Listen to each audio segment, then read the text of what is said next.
Hey everyone, well, we're back again. I do have a topic here that I do want to do this time that somebody did request, and I think it's rather interesting, so I'm going to give it a whack. Oh, and by the way, you are going to hear that noise in the background, like I said in the other video. It's about 31 degrees right now, and it's only 11:30 in the morning here, so the air conditioner's on, and you're going to hear a hum, and I do apologize for it, but I'm not turning it off uh, for the sake of doing the video, so hope you all can bear with it and understand. Okay, the question is this, if somebody wanted me to do a video on going forward into higher states of consciousness, then falling back. Why does this happen? Okay, I'm going to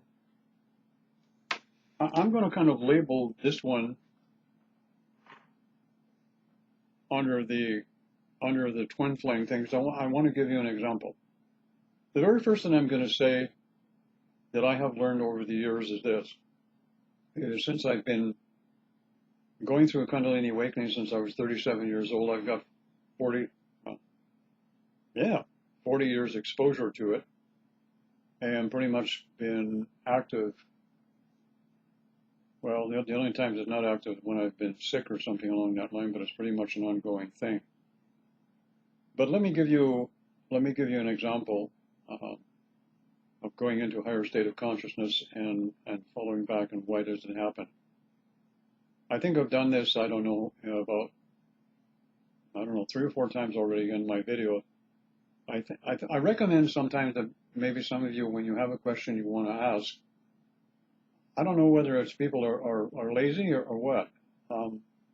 I've done pretty much a video on every topic you could possibly imagine about twin flames, at least. And I think I've already done one on this. If you will, take a little bit of time and you're not in such a big rush, if you'll scroll through my videos, you'll probably find what you're looking for.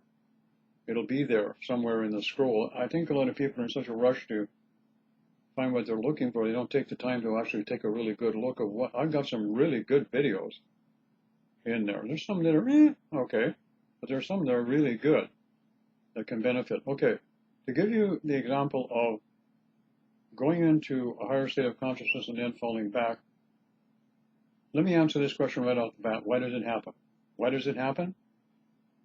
Simply because the body physical cannot handle indefinitely higher states of consciousness till it itself has evolved to a point of being able to do so. So what happens, and I've learned this also through the years, is you can go into, let me give you an example. I had a period when I was 40, let me think back here just for a moment, 42, 43, somewhere around about there, if I remember correctly. I got it journaled. And what happened is one night, I was doing a little meditation before I went to sleep, and all of a sudden I felt this noise in my head, like a crack. And it's not going to snap or crack, so snap, crackle, pop, if you will. And all of a sudden if I closed my eyes, I could see gold light, shimmering, beautiful gold light. And what happened is after that, it continued on for 3 months, steady, every night. And the expansion kept getting bigger and bigger until I had a large circumference or radius completely around my head. It was basically a shimmering gold light. And I could actually see around to the back of my head. I could see all the way around. The problem was the daytime physical effort was becoming really, really bad after about 2 or 3 weeks. I was having a very, very hard time to function. And I was getting a lot of headaches. And I was getting a lot of body pains and symptoms going on. And it got to the point where I thought, well, this is really wonderful what's going on, but I wish it would stop, because I knew that my physical body wasn't handling it all that well. And finally it did stop, like I said, about 3 months later. Now that was 40 42, 43. What I can tell you now is at 70, whatever I am, I now have periods when I get into that expansion in the head and it goes really, really wide. And it's evolved over the years as a very, very subtle kind of thing where the body physical has gotten more and more accustomed to doing that because the body physical is not the same density that it was when I was 43. All right? It has become lighter and more efficient, pertaining to having a semi-perennial state of consciousness that was dictated to by the experience. I'll give you another example. A lot of people, when they have the twin flame connection with another person, they go into that popular phrase that I coined a few years ago, what now a lot of people use, called the bubble love phase. I rather like that because it really is a nice way of putting it, because that's what it is. You're in this bubble, the two people all by yourself. Everything is wonderful, everything is bliss, the communication is great, the sex is wonderful, and all of that wonderful cheesy stuff. And you can stay there for one day, you can stay there for 2 weeks, you can stay for a month, you can stay for 3 months. And in some cases, you can have it pop up again with a couple periodically and go into the bubble love phase again and again and again. And you can actually have it happen on your own with no other person involved at all. And then each and every time, usually the first time it happens for most of the people who call themselves twin flames, they'll go into it, and depending upon the condition of the body, their physical well-being, their health overall, dictates how long it's going to last. So as the physical body reaches that point of saturation, if you will, what happens is they have to come back down. They cannot stay there indefinitely because they'll simply burn out because of the high vibration that they're in. So what they're doing is, from a spiritual perspective, you're being given the sample or the outcome that is there for you as a permanent situation. But the body has to adapt to it at a cellular molecular level. And not only that, your mental body, your emotional body, has to go through what I call a period of growth or a period of change where your personality is modified in the fashion of changing it to a superior personality than what it was before, so you can handle the responsibility of these higher states of consciousness. In other words, you might say there's a safety mechanism built into everybody through the Kundalini movement, that when you go into these higher states, be it through twin flame or be it from whatever, your own meditation techniques, is the body is the last thing to adapt. So therefore, when whatever goes up, you must come back down. But it should also be remembered that when you come back down, you never come back down to where you were before. You've moved up a tad or two in consciousness.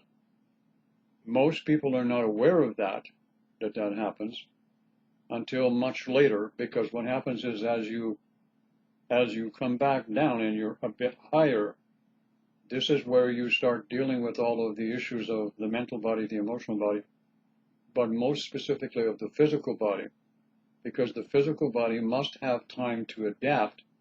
The cardiovascular system, the brain hemispheres need to adapt.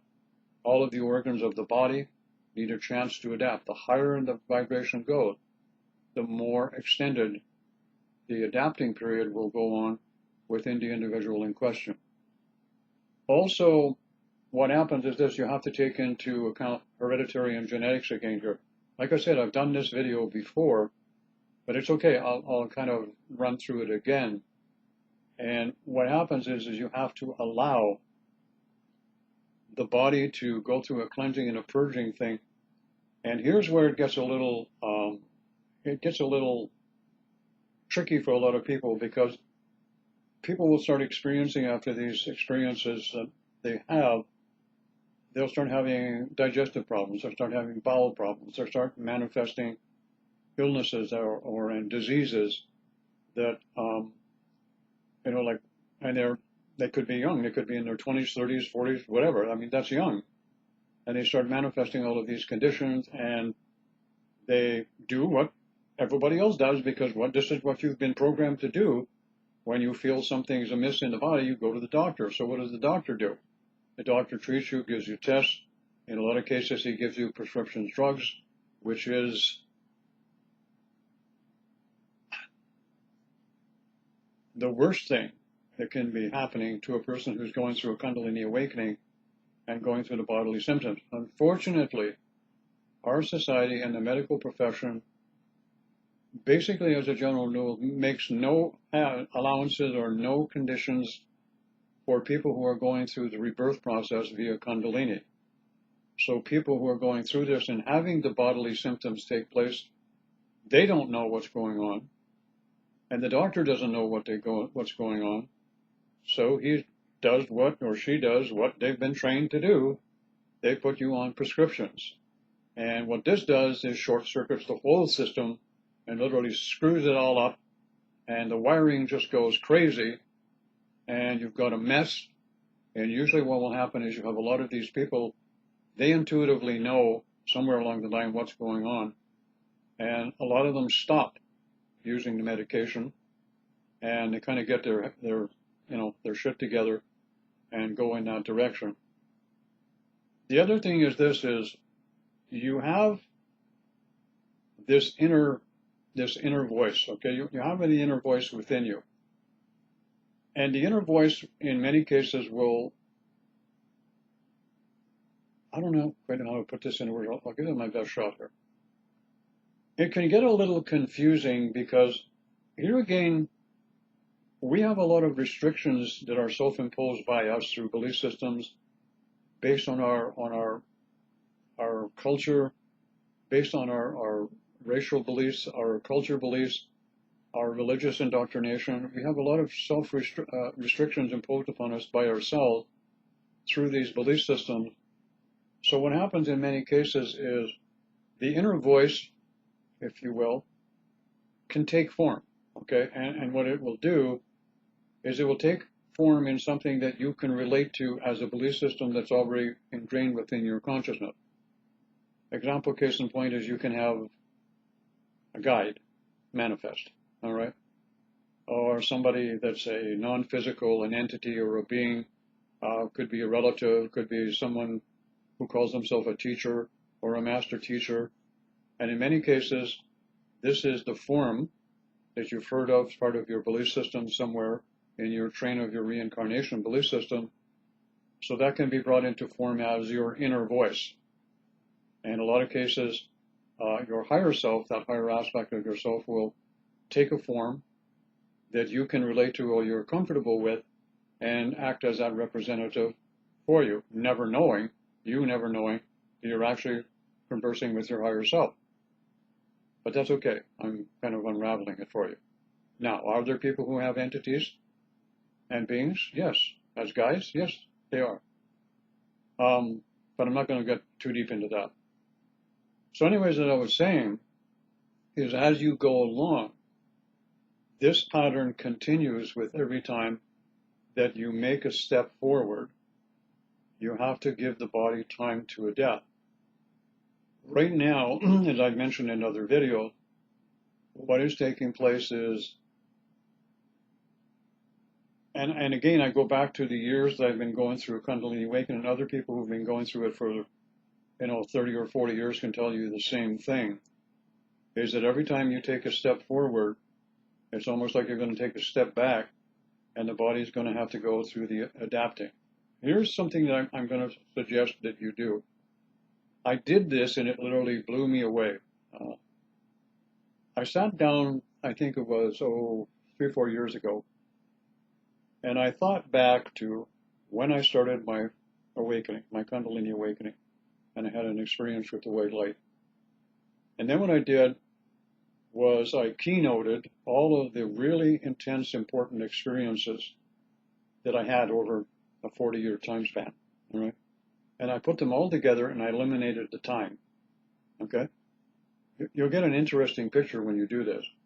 If you take all of your Kundalini experiences, the major ones, all right, starting when they first started, and the next one, and the next one, and the next one, and put them all into a linear line, okay, so you can see them one right after the other, eliminate the time, and you can see a very, very compact, excuse me, a very compact picture of what has happened to you and where you, excuse me, where you've been, where you're going, and what's going to happen to you down the road.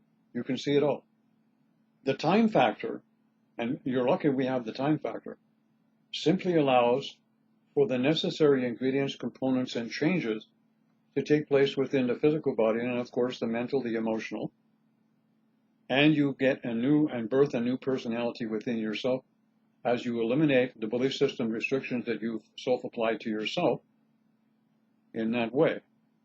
So what's happening right now, if you take a look around the world, and if you take a look around in social media and different groups, you can see where everybody is at any particular point in time by the conversation that they talk about. You can see this, and you can see that we're not all on the same page at the same time.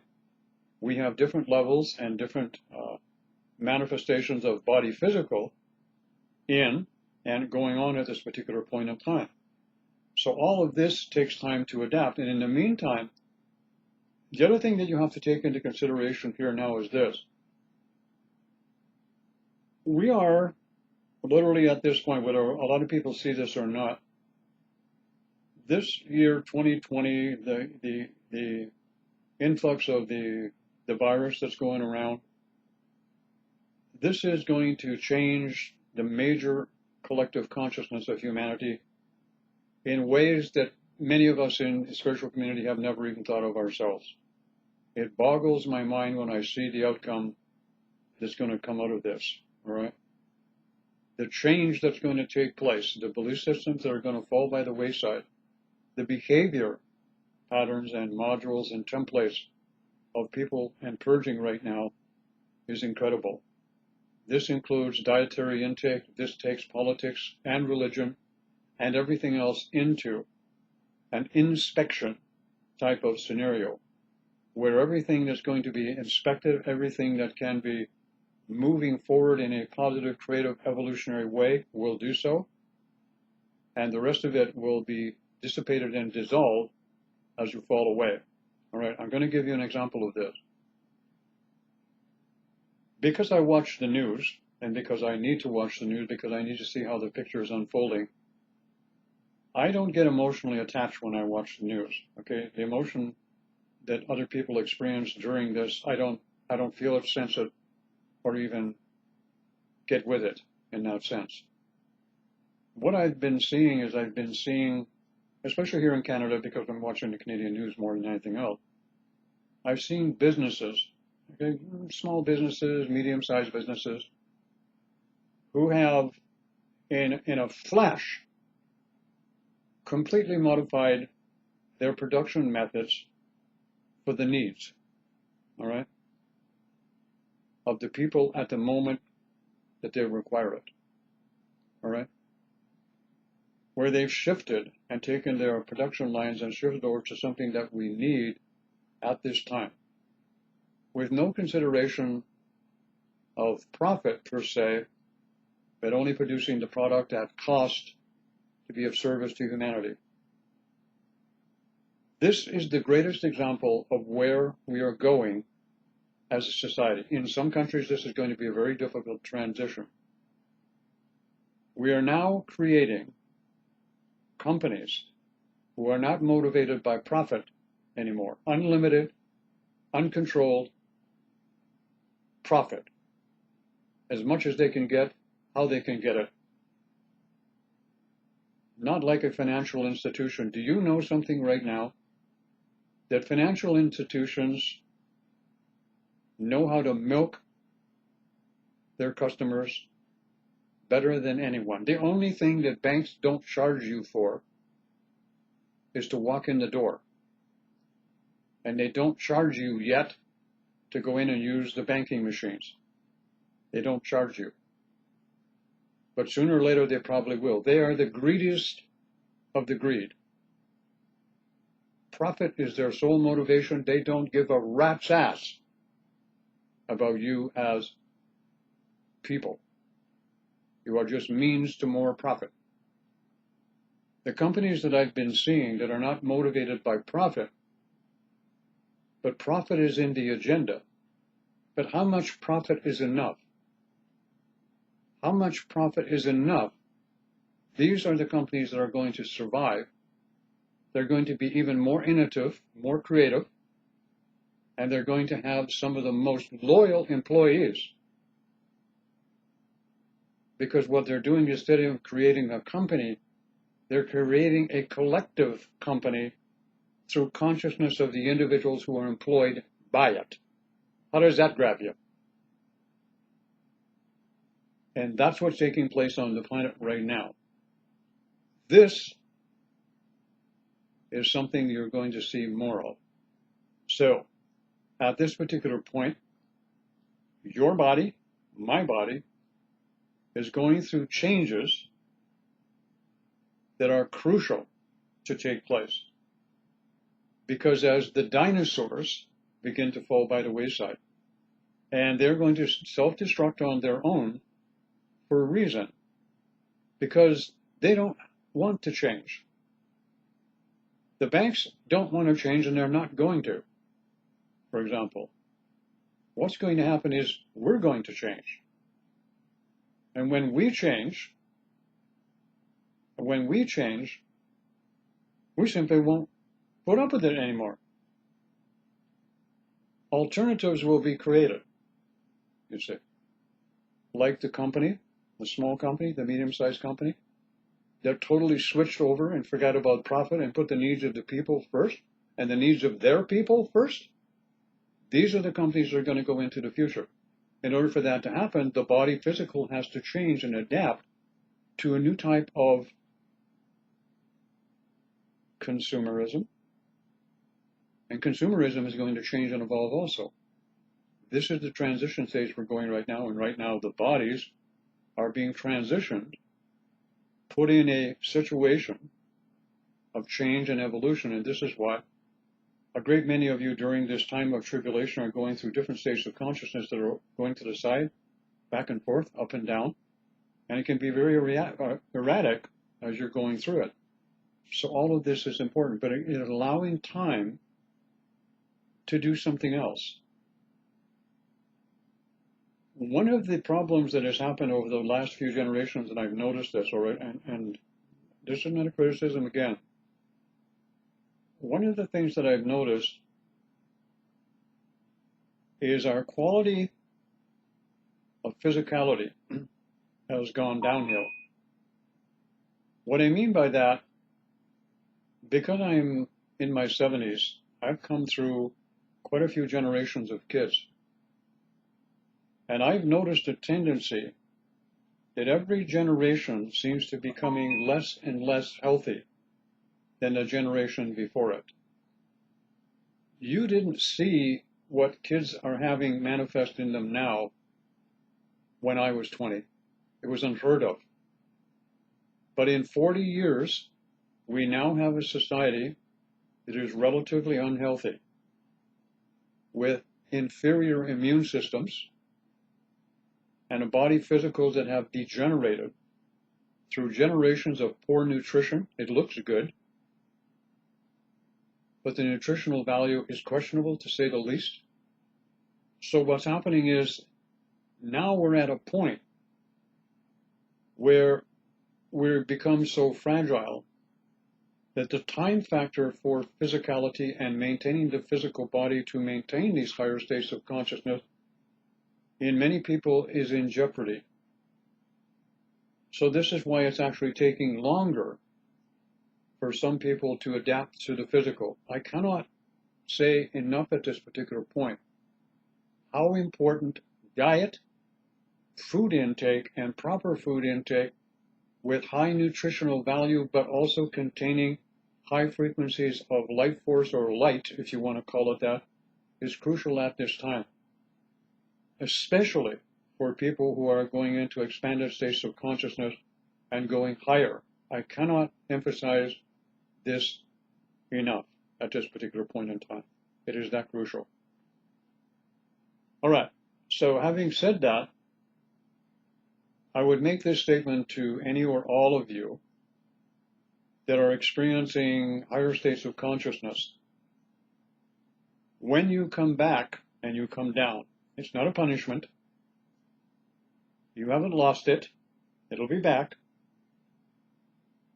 Pay attention to what's going on in the body. Let me put it another way. Over and through our society, through belief systems, generation after generation, and through this reincarnation wheel that most people get caught up in as a belief system, what's happened is the physical body has degenerated in its abilities, with the exception of athletes and a few people here and there. We are trying to gain it back. And what is happening is at this particular point in time, the less chemicals, additives you put in the body, the better the body can take care of itself and actually heal itself of many of and or all of the conditions if the right nutrients are applied and put into the system at this particular point in time. So that what happens in the coming generations, we're going to have people who are in these perennial states of consciousness tapped in to the collective in certain areas of interest or love or creativity, if you will, who will create and modify every system in our society today, create new corporations, companies with a new type of leader or facilitator, whatever you want to call it, and also a new type of financial banking type of person, and also some new political leaders, which we do need a fresh breath of air with in every country, including ours here in Canada. Some of these politicians are getting nothing short of ridiculous with their need for power. We need leaders, not politicians. So in taking care of yourself, take care of the physical body when you feel the symptoms coming on. And as you understand that these symptoms are not permanent that you're feeling, they are only a symptom. How long they last will be how quickly you adapt to understand that there's nothing wrong with you. You're going through a whole phase of change and evolution where the body is becoming a fit vehicle to maintain these higher states of consciousness on a more permanent basis. Does that make sense? Okay, I hope that helps out the person that asked the question in that respect. And hey, everybody have a great day. Okay, eat well, sleep well, and smile lots. It's amazing when you do it.